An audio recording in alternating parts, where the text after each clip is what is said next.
Lexter Castro aka Boy Dila nag-public apology matapos hindi kayanin ang pangbabash. Tuluyan ng nag-public apology si Lexter Castro aka Boy Dila na kamakailan ay nag-viral dahil sa walang awang pagbasa nito sa isang rider gamit ang kanyang water gun habang enjoy na enjoy sa paglabas ng kanyang dila.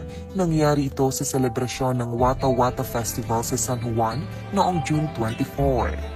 Matapos mag-viral ang video ni Lexter, maraming nakapanood ang hindi natuwa sa kanyang ginawa.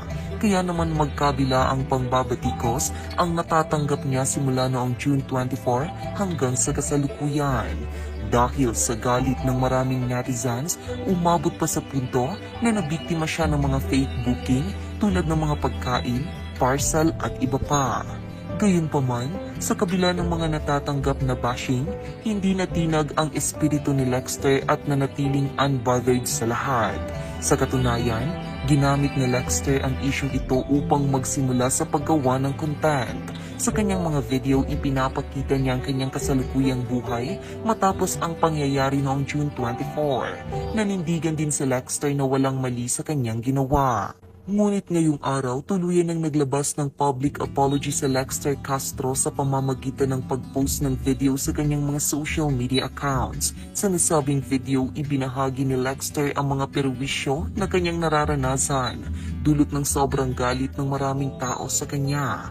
Aniya, hindi na lamang mga fake booking ang kanyang nararanasan mula sa mga netizens, kundi pati mga threats ay natatanggap na rin niya.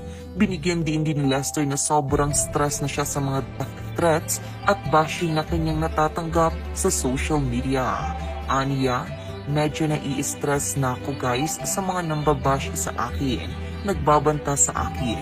Hinahanap ko nga si Manong Rider para matapos na yung problema, mawala na yung mga mambabash.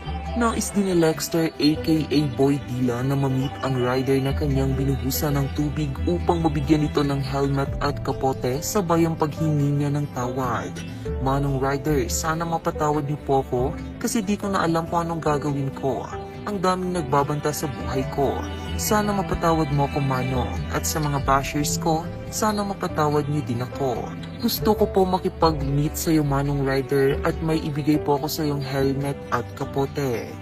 Humingi ka na lang ng tawad sa lahat. Yun magandang gawin mo. Tapos ikaw ang pumunta sa bahay ni Manong Driver. Hindi para siyang pupunta sa iyo at sana maging tanda sa iyo yan.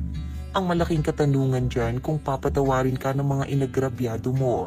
Kung ako ang isa sa nagrabyado mo, pababayaran ko lahat sa iyo yung damage plus penalty.